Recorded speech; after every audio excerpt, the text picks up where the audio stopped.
Hello there and welcome again to our Joyful Journey Canada. So, ayan, ito ang paligid namin ngayon. Diba, medyo bumaba na ang snow. Ayan, tingnan nyo yan, oh. May homeless doon.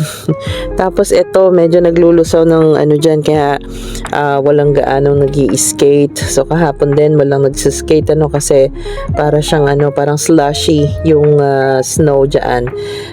Syempre kailangan dyan talaga ay malamig ang panahon para makapag sila masustain nung rink yung kanyang tigas. Ayan. Pero kapag nagpa-positive, ganyan siya, nagme-melt siya. Ayan. Pag sa labas, ang ganda na ng weather kasi kikita mo medyo nawala na yung mga snow na nakabalot sa lupa or dyan sa daan, no? Tapos mainit na yung araw, no? Mainit na yung tama ng araw sa balat, kaya may mga nakikita na din ako ng mga yung bang sa mga home care nilalabas na nila at para maaraw-arawan naman, kasi ang laking bagay din na may exposure tayo sa araw, no? Para kasi ma-activate yung vitamin D natin sa ating katawan.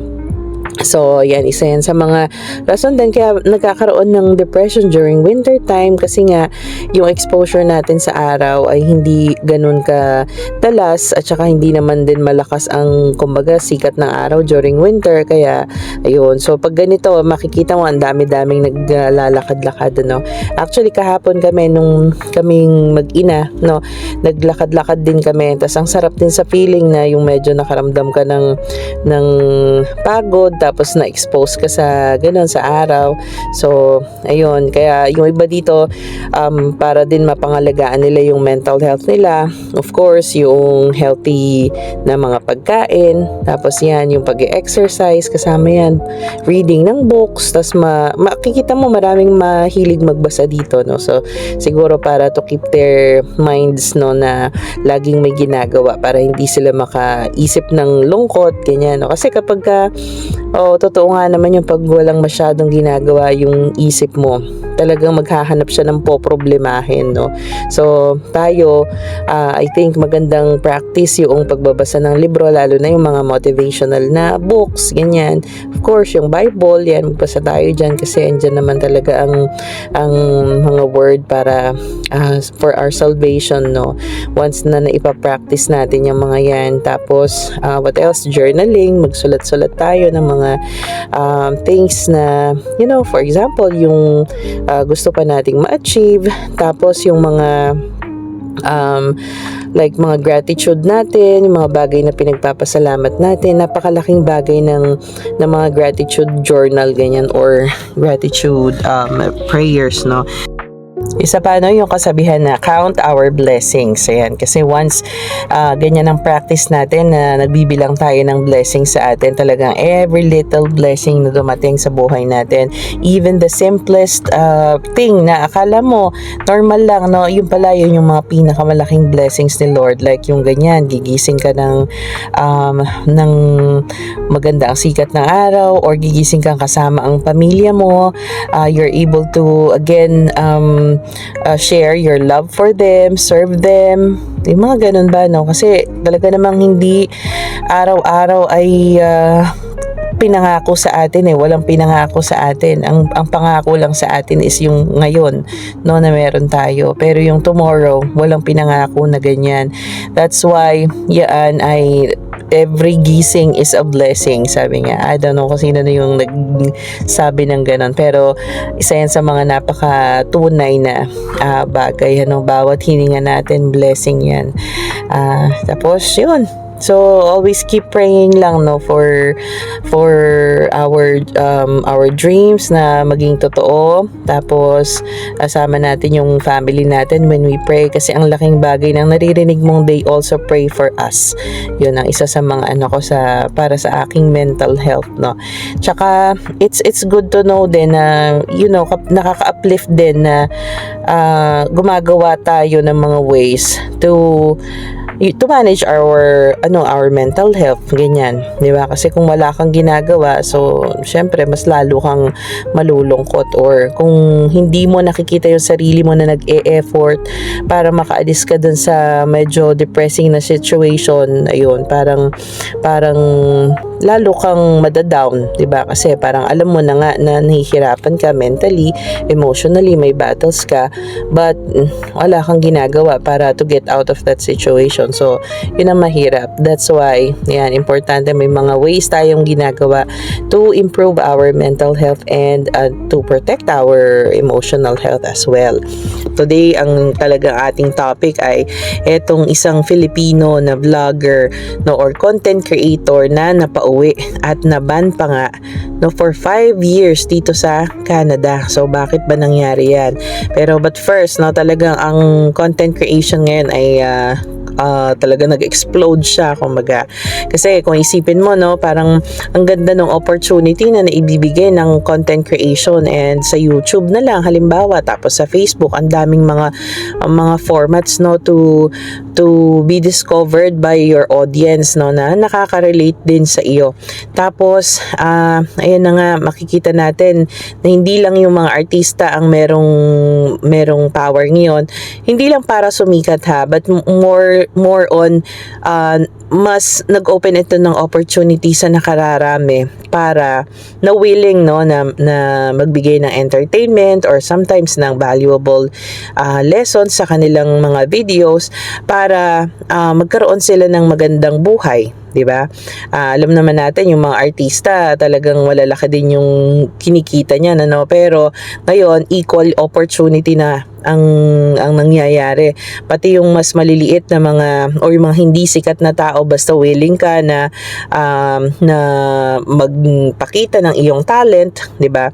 Nagkakaroon na ng opportunity na sumweldo from this type of platforms, o lalong-lalo na yung mga nandito sa ibang bansa, kasi patok din yan ng mga contents, no, na pinapanood ng ating mga kababayan sa iba't ibang panig ng mundo. Kasi syempre nga naman parang curious ka, ano ba ang buhay nila sa ganitong bansa, sa Canada, sa Europe, 'di ba, sa yung sa Finland, sa iba't ibang bansa, right? Minsan may mga pinapanood din ako ng mga content creators doon sa atin naman, na yung mga farm life ba, ganyan, tapos yung mga nangingisda, yun yung mga pinapanood ko, kasi nga naman parang way din natin ito to de-stress, no, o para makawala doon sa kahit papaano, no, doon sa type ng buhay na meron tayo, or sometimes kakikita natin sila na namumuhay ng mga pangarap natin na buhay.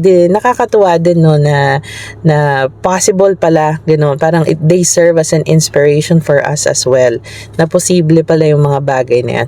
By the way, ako pala bago ko naging content creator dito sa Canada, I started content creating about gardening sa Philippines muna. So way back 4 years na itong itong channel ko. Before, gardening channel po tayo, tapos yun yung marami ko talagang naging follower during that time, kasi pandemic yun, no, nag-start kami. That was 2021, I think. Tama, 2021. And then February of 2021 nag-start kami ng YouTube channel namin. Tapos andun yung mga kung ano-anong sa gardening, no, kasi during that time yun ang magandang niche, kasi nga ang mga tao walang ginagawa. Tapos parang gusto ulit ng mga tao na yung simple life, ganon. Tapos syempre mga nakakulong sa bahay, ganon, 'di ba? So ayun ang aking ginawa during that time. Tapos yun, thankfully naman marami kong naging viewers doon at saka followers, kaya yung number ng aking channel ay ganito, although makikita nyo konti lang yung nanonood, 'di ba, ngayon, kasi nga mula doon yung mga malalaki kong viewers before. Pero syempre nung nagbago na po tayo ng setting, nandito na tayo sa Canada, nagbago na din yung ng mga viewers ko, so konti na lang din yung nanonood sa akin. Pero during that time, ang laking tulong din, no, pagka sumisweldo, lalo na yung mga una-unang malaking sweldo, ganyan. Pero talagang dun po sa mga hindi aware, no, meron po talagang nasusweldo dito sa YouTube. Like last month, nung month ng January, nakasweldo ako ng $200 mahigit. Tapos pumasok yan doon sa account ko sa Philippines, kasi doon naman nakatie up yung aking dahil doon ko naman ginawa itong YouTube channel ko na to. So, ganyan po. And then, ayan, pero dapat mag-ingat-ingat din tayo sa ating mga, sa ating mga ina-upload, ganyan. Lalo na yung, syempre, yung may mga tinatago, 'di ba? Like, meron din ako nabasa minsan na yun daw mga social media platforms natin, yung mga nag-a-apply for PR, ganyan, ay binabantayan daw yan ng IRCC. So, parang in what way?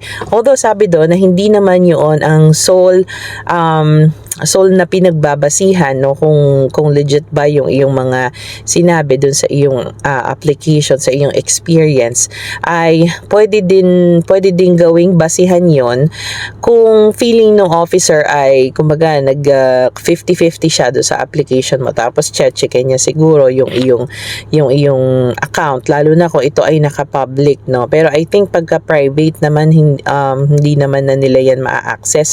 I'm not really sure, tapos sometimes kasi 'di ba, like yung mga content creators, tapos halimbawa dito nag-apply ka ng, sinabi mo na during 2021 ay mayroon kang experience sa farm. O halimbawa kasi nag-apply ka dito as farm worker, pero kumuha ka lang pala ng certificate doon sa farm na sinabi mong nagkaroon ka ng experience for 2 years.